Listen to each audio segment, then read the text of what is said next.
Yan, magandang buhay everyone. Share ko lamang ito sa inyo ha. Napakaganda.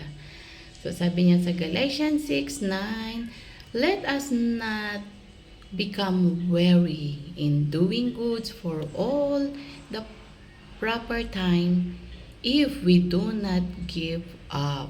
So wag po tayong magsawang gumawa ng mga kabutihan, lalo na sa ating kapwa manggagawa or sa mga tao na nangailangan. Kung meron ka, why not? Bigyan mo. Kung wala ka, pag-pray mo siya.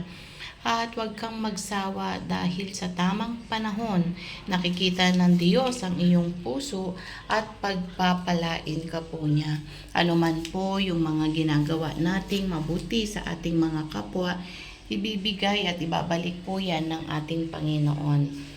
At sabi nga na kung ano ang iyong itinanim, siya mong aanihin. Nagtanim ka ng kabutihan, aani ka ng kabutihan. At syempre, kung masama, alam nyo na yan, di ba? So, ayaw natin yan. So, wag po tayo magsawa. Minsan sabihin natin, napakatagal naman na yan. Ba't hanggang hindi pa ako umaani?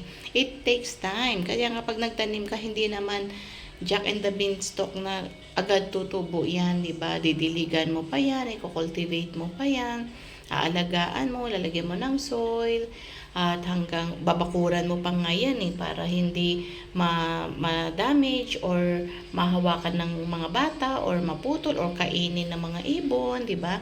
Hanggang lumaki ng lumaki ito. At syempre kahit malaki na siya, titignan mo pa rin siya kung ito ba'y namumunga, kailangan mo ba itong i-pruning, kailangan mo ba itong gabayan hanggang ito ay mamunga ng mamunga. Siyempre, sino ba nakikinabang sa bunga pag nagtanim ka? Tayo. Makapitbahay mo, yung pagbibigyan mo, pwede mong ibenta or pwede mo, marami, di ba? Hindi lang naman isang bunga yan marami pa. Diba? Nagtanim ka lang ng isa pero yung ani napakarami. Pero hintayin mo sa tamang panahon. So, ganun din po yan na yung mga pagtulong po natin sa iba, sa ibang tao, sa nangangailangan, yung mga prayers natin sa kanila, yung nandyan tayo sa kanila, yung binisita mo man lang siya or dinalaw or kinumusta. Kung meron ka, binigyan mo, nangailangan siya, gutom siya, pinakain mo. Kung ano yung meron sa'yo, binigyan mo, kahit konti o marami. Alam ng Panginoon niya kasi tinitingnan ng Panginoon is not the amount. It's your heart, how to help others. Kung paano mo siya inaruga at inalagaan. Diba, yung nandyan ka lang sa tabi niya, ibang-iba na po yan. So, syempre, ang reward sa iyo ay ang ating Panginoong Jesus dahil nakita niya ang puso mo kung paano ka tumulong, kung paano ka nagbigay, kung paano mo pinagpray at kung paano ka tumulong sa kapwa mo. Huwag po tayong mawalan ng pag-asa. Keep it up.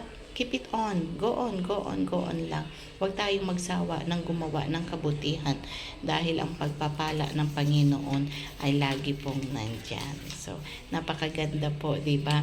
So, muli, Galatians 6:9 po. Okay, huwag tayong magsawa gumawa ng mga kabutihan. So, muli, shalom, shalom, and God bless you all. Bye for now.